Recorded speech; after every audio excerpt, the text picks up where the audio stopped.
Lisette, and I've already wasted 5-10 minutes, so I'll try to go as fast as possible, which is not a good thing for me because I speak super fast, but we'll try. So, hello everyone, welcome to Raleigh, North Carolina. For me, I've just been here for barely an hour, so in the whole state, so bear with me.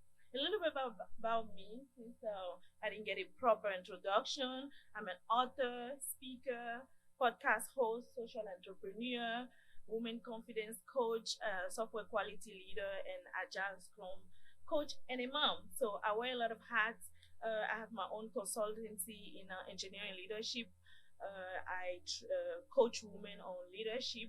I have a podcast, so we'll get to talk about a little bit what I do and why this topic today is extremely important and very timely, I believe. A little bit about my career. I've worked in general as much in startup company as well as also in a big corporation, just to give you a quick example. So what I'm going to talk today is really accumulation of all those experience. So I would like you to pay attention. But at the same time, also, I want this to be a conversation. I know afterward there's a Q&A and also a panel, so I think we can fill in the question. I'm not married to my slides, so if you have any question, feel free. I think you get more out of your question than me presenting my slide, usually. So what is today's session about? It's really about a diverse and inclusive workforce is crucial for every company to attract and retain top talent. So hiring diverse team is not only a solution, but it has to be the focus of your inclusion strategy. You have to provide psychological safety to your team. You have to sponsor people to elevate them so you can maintain a diverse talent. All right, so I wanted to learn a little bit about you guys, but since I already waste 5 minutes, but I want to point to the public and just ask you guys, like, what is the number one challenge do you have right now in having a diverse team? If you can just shout at me, that will give me a sense of like this is an interesting topic or you care. Go ahead, sir.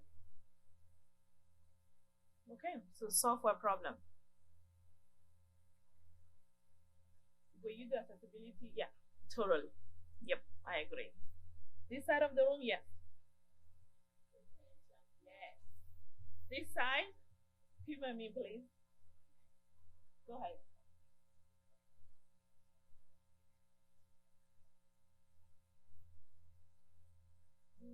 Yes, totally. Yes, ma'am.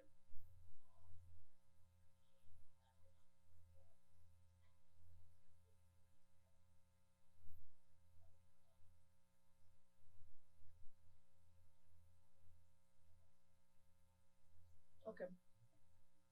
One more here. Yeah.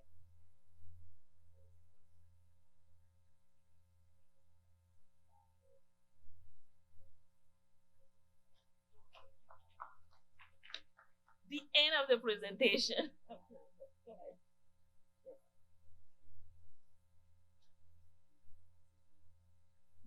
Yes. All right. Anybody passionate? Yes. Can you repeat that? Yes.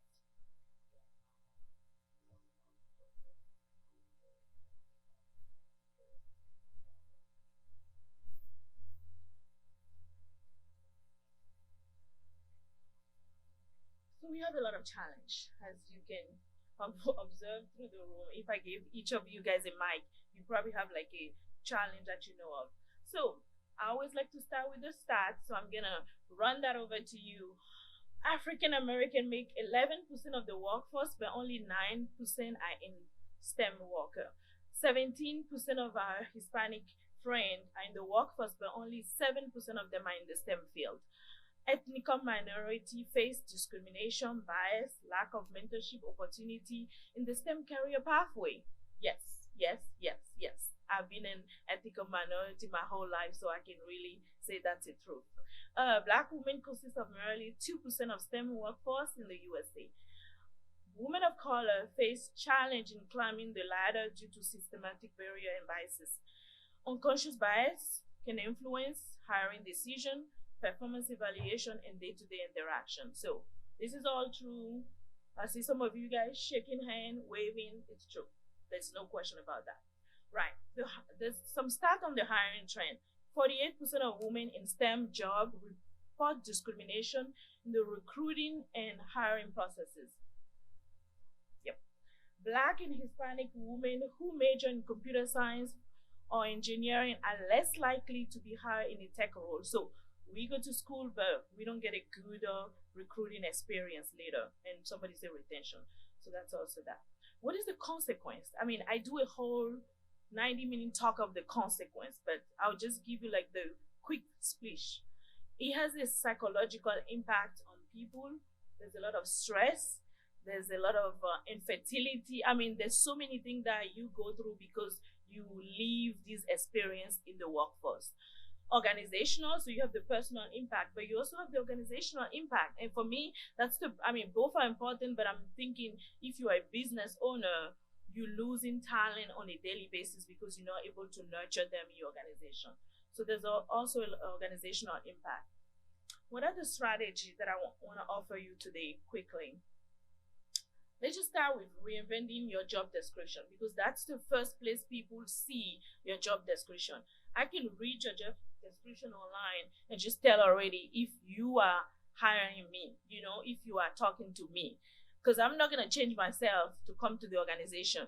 You need to attract me to come to your organization. So simple things like the tone in the job description already are red flag, right? So is your tone biased or is your tone inclusive? The goal is for the tone to be inclusive. So utilize gender neutral language and focusing on skill and responsibility.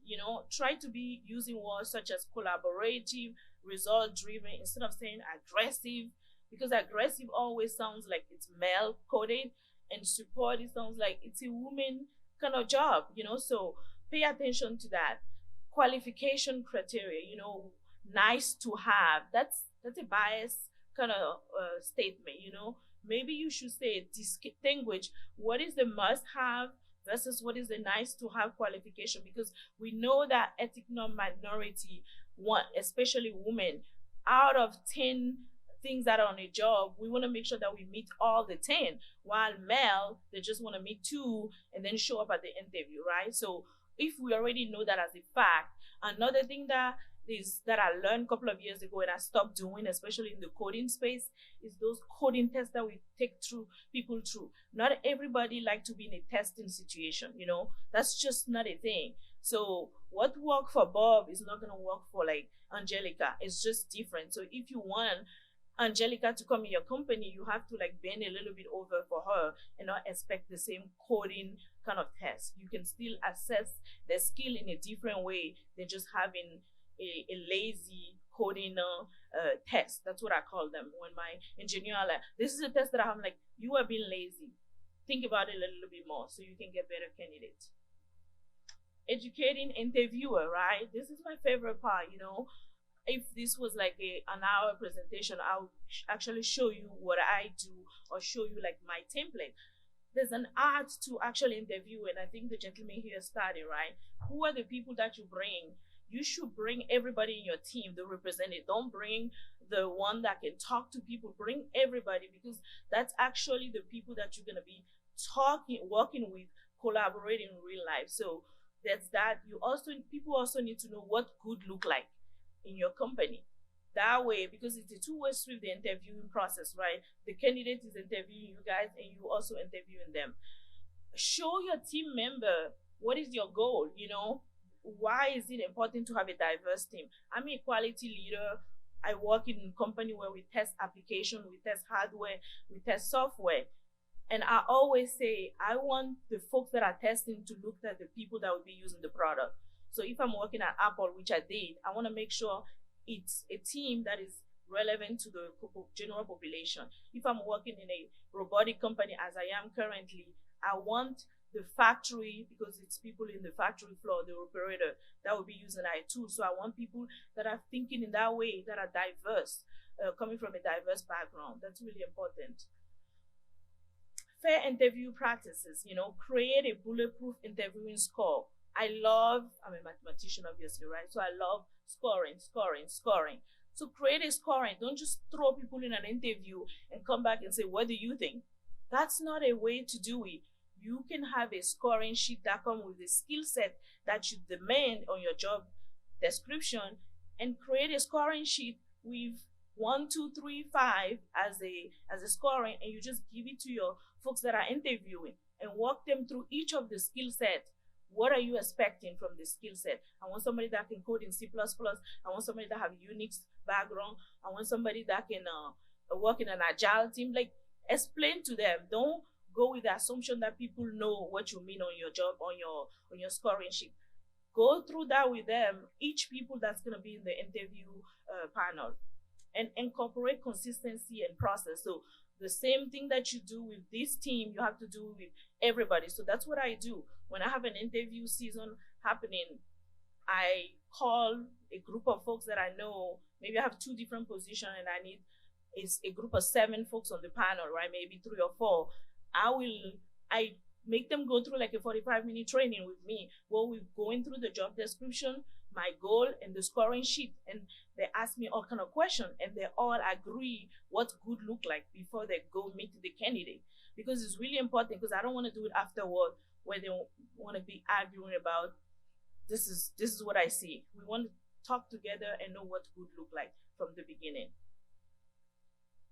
Now, that's a little bit of quick rundown on the strategy. Now, let's say you have some strategy, you are able to bring them forth. Beyond hiring, let's talk about retention. I think I heard somebody say retention on this side, right? What does that look like? The gentleman talk about onboarding. Like, whatever you do, I will not rush somebody to enter my company if I'm not ready for with my onboarding. Like, I've done that before. If I know that the person that's gonna onboard them is not here, I'm not gonna have them come, because I had the worst experience ever. I started a job, and the same week my manager flew to Germany for a vacation, and I had to like figure it out, which was great, you know. I had to connect for 2 weeks by myself. But when you go through something like that, you know that it's extremely important. And because I'm probably different, I'm outgoing, so-called, or easy to talk to people. But you need to have your first impression make a huge impact on your new hire. So come up with your onboarding, whatever that look like to you. But again, I have a strong onboarding processes, and it's super detailed. It goes from like, who do they talk to the first week? Who do they need to be in constant contact with throughout their journey in the organization? Who do they meet the first week? Who do they need to be meeting for the next 90 days? You know, what is the product? Who need to walk them through the product?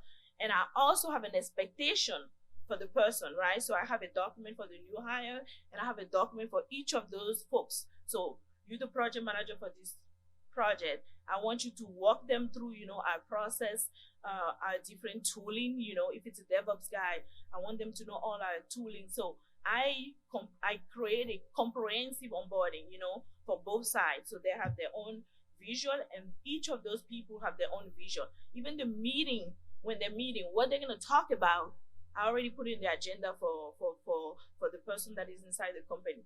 Because most people that are working in the company, they're extremely busy. They have way too much going on, and they don't have time to onboard somebody. So as much as you can make it easier for them as the hiring manager, the better it's going to be for the experience for the new person.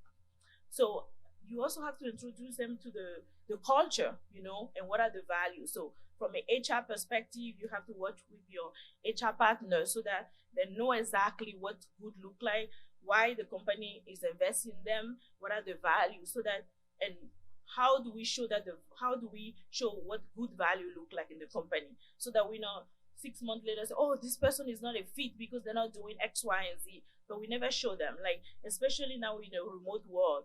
One of the things that I make sure is, what is our remote policy, you know? Because everybody is online, but how do we behave online, you know?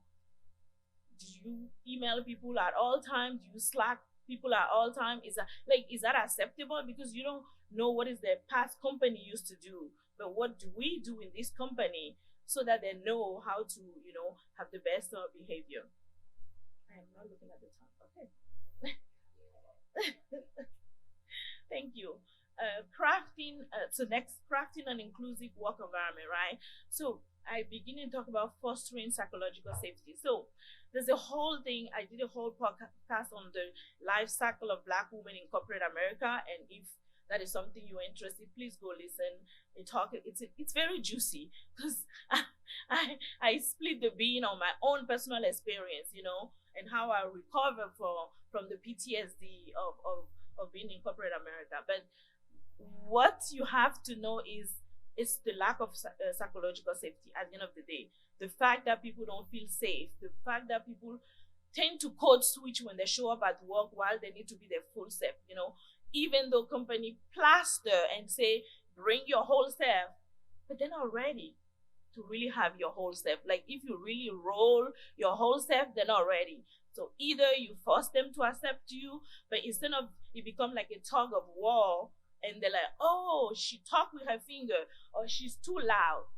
Maybe that's just part of her culture. Maybe that's just how people talk where she's from. You don't know, right? Because we always want to see people the way we expect them to be instead of just accept them the way they are. So fostering a psychological safety is, if you don't remember anything, that's what you should take back home. Because if you just begin from there, you create a space for people to be themselves. And that's how you actually retain them, There's other thing you can do, but that provide opportunity for people to learn, for people to grow, because they're them whole self. They don't have to turn on and off.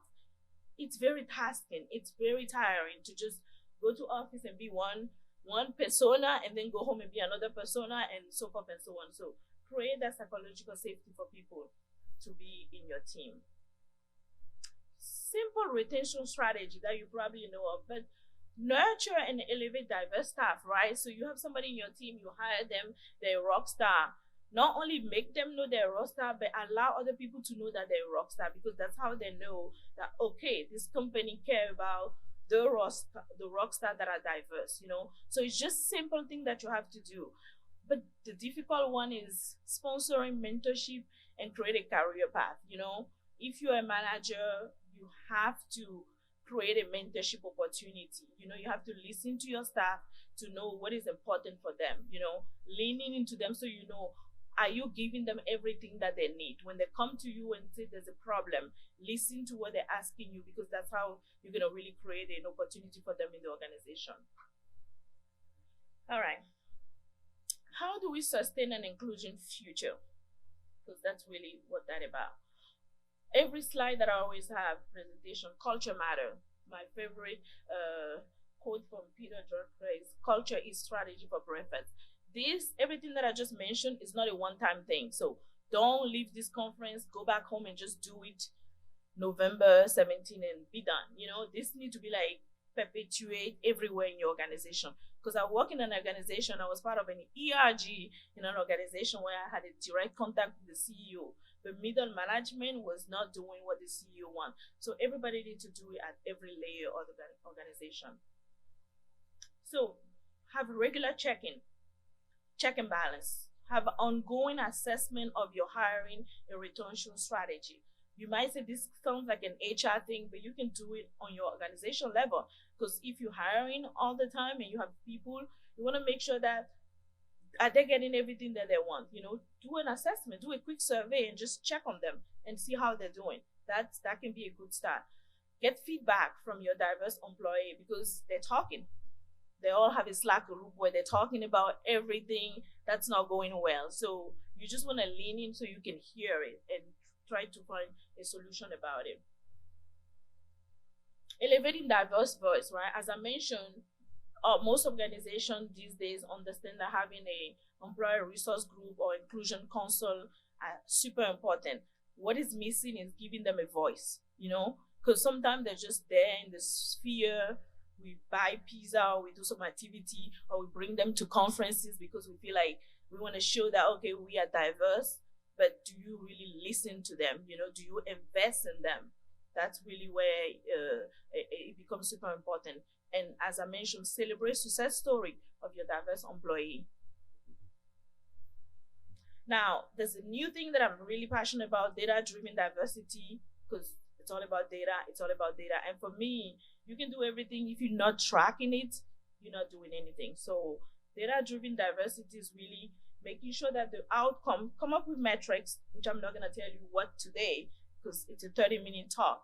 You can ask me personally later and I can chat with you if you want to. But outcome metrics indicate only whether if you have a problem, and then process metric will tell you exactly where to focus your attention about meaningful change. But have some kind of metrics. The reason why I don't like to say do this is because I don't know where you are in your organization. So based on where you are, just start tracking, how many people do you have in your organization today that are like people of color? That's all. You can start with that. And then how many are you trying to hire by next year? Just start with something like that, basic. And then start with how are you retaining the people that you have. That is all. You can also be looking at when you interviewing, because somebody talk about the pipeline, because that's always something that people like to say, like, we don't have good pipeline. They are good pipeline, So how are you creating that pipeline? How are you nurturing that pipeline? That's also something that you can start measuring today. But there's a lot of benefit to data-driven diversity.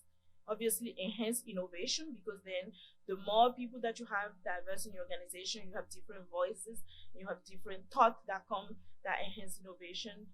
Diverse team bring various perspectives, fostering creativity. It gives you improved reputation. People know that you say what you're gonna do. Because nobody said they don't want a diverse team. Everybody agree. It's just the proof is in the pudding. It's all in the execution.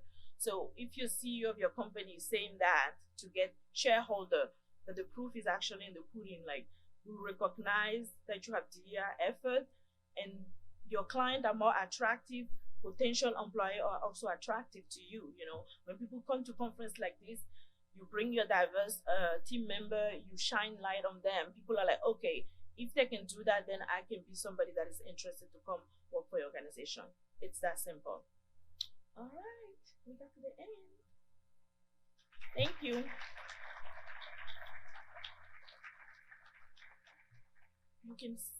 I'm happy to take questions or not, or we can just.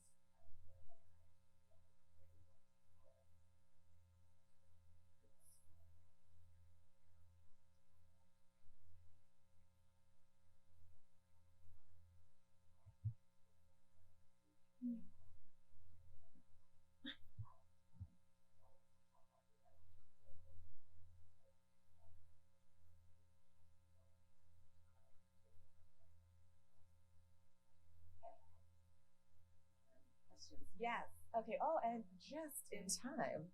Oh my gosh. Wow, it's louder when you get back here. We keep thinking no one's speaking in the mic, but I've been told we're in a quiet zone. Hi. One of the points you made in your slides was that you look for bias-free interviewing. And I've seen studies or heard in some of my corporate training that you can't ever fully mitigate bias. It's just something you have to be aware of. So How do you reconcile those things? I agree, but you have to be intentional.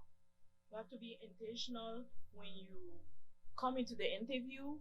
The goal is not always to say, okay, I'm gonna hire the first POC person that come in front of you, but that's why it's the data-driven piece is good. The scoring is also good because there's so many little things you can do. You can take the name out of a resume so that that's not paying attention. But if your organization is intentional, they're gonna keep trying. So for me, it's just have the intention to start and then having some framework around it to help you, and then you'll get there. Okay, there's a question here in front. This may be a two-parter. So when it comes to building a diverse team, in my opinion, whether it's a company or whether it's a conference and getting speakers in, it's not like Field of Dreams that you build it and they will come.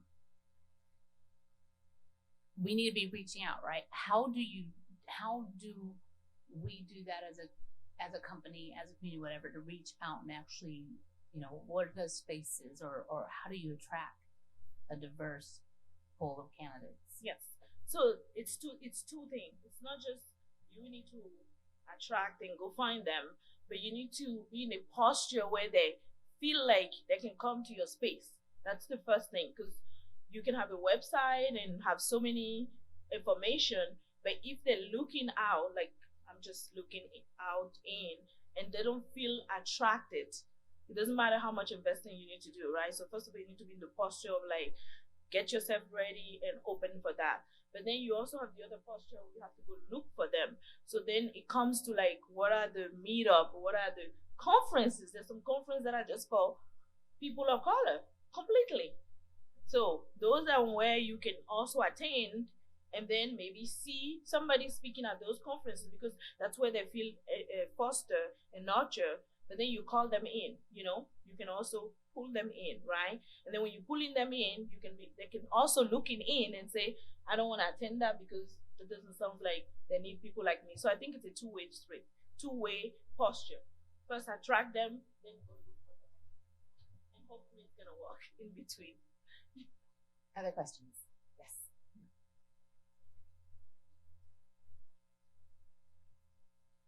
Thank you. So my question is for really Fortune 500 companies. I feel like often they show up to these conferences once a year, and just as an example, like Nestle or Ship, and they say, yes, we're here to recruit certain talent during a certain month of the year, but what about the 11 other months of the year? What are they doing? Yep, I agree, and I've worked for at least 5 of them, so I know exactly the what you're talking about. The ERGs, right? So because they invest in the ERG, but what those companies need a lot is data-driven diversity. Period. Because for me, I'll go and say your leaders' bonuses and performance need to be tied to that.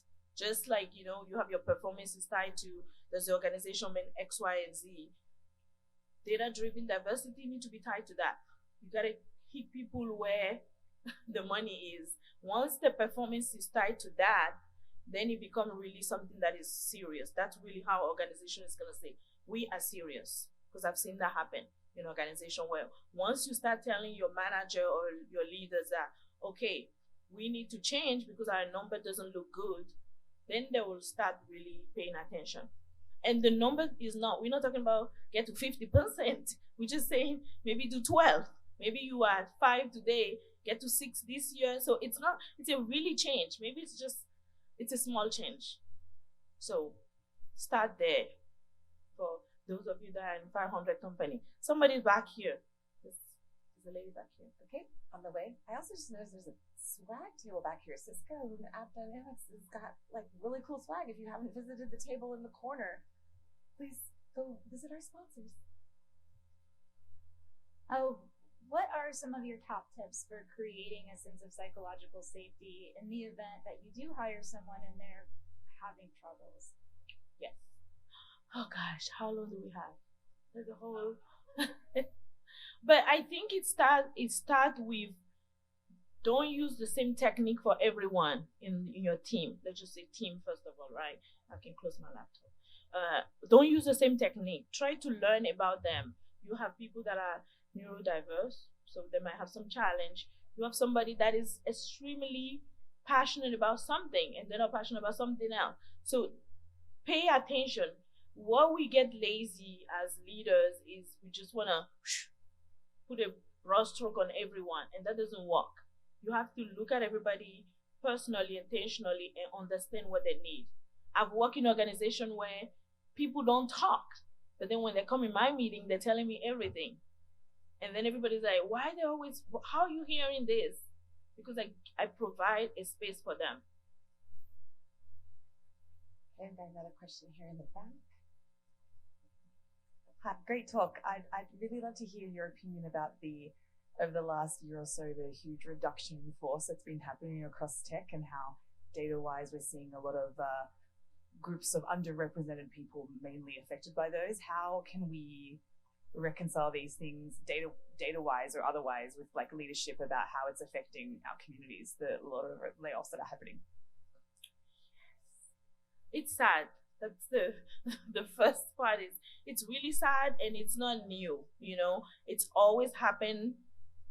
Not that we are a low performer, but it's just because you don't have the sponsorship, the career, sponsorship, mentorship, and career path.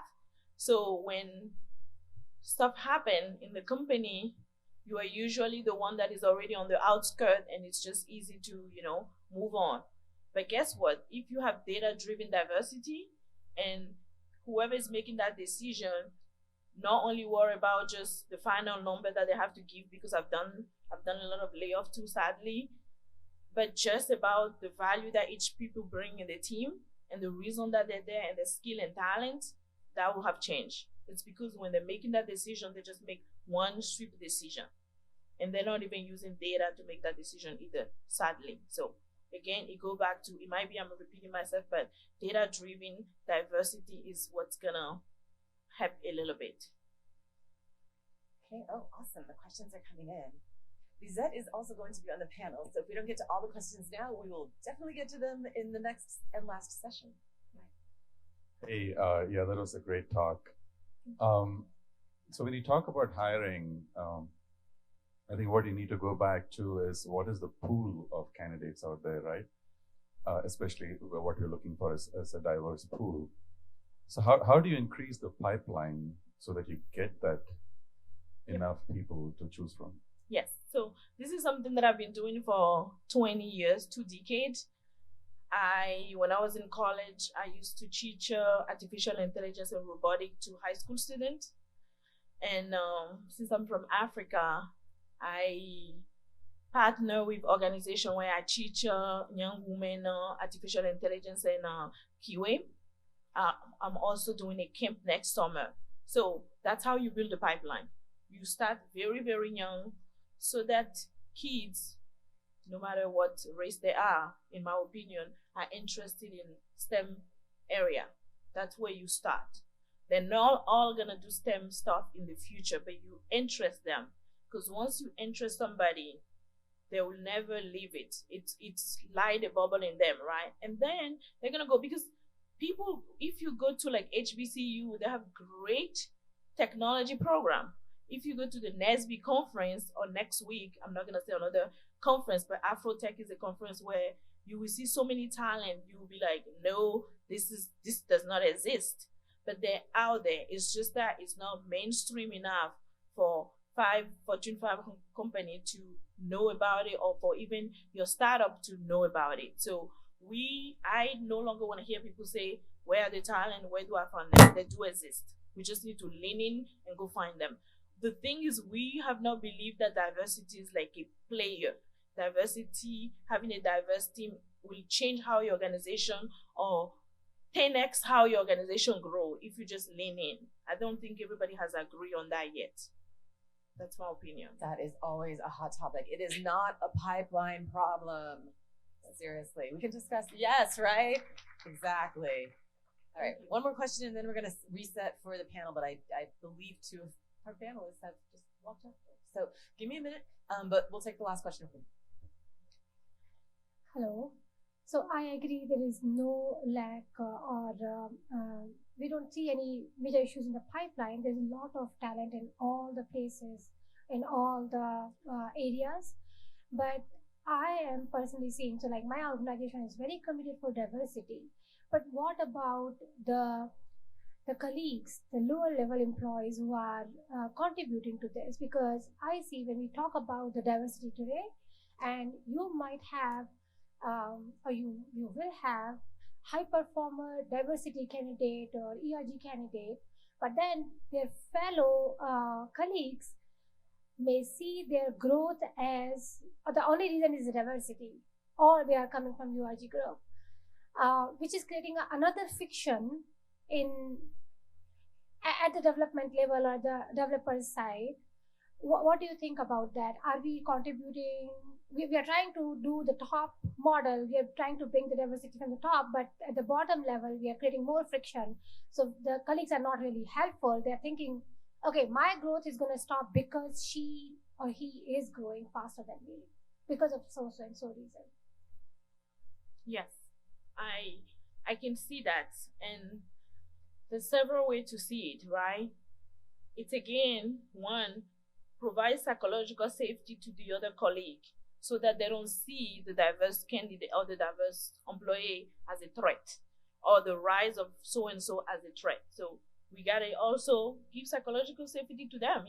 It's because it's coming top down and nobody's telling them what is the goal, why are we doing this, what is the benefit, that they're feeling kind of like aside. But if they are included in the whole reason why we're doing this, I don't think they will matter. They will mind. So that's one way. The other way is, again, data-driven diversity.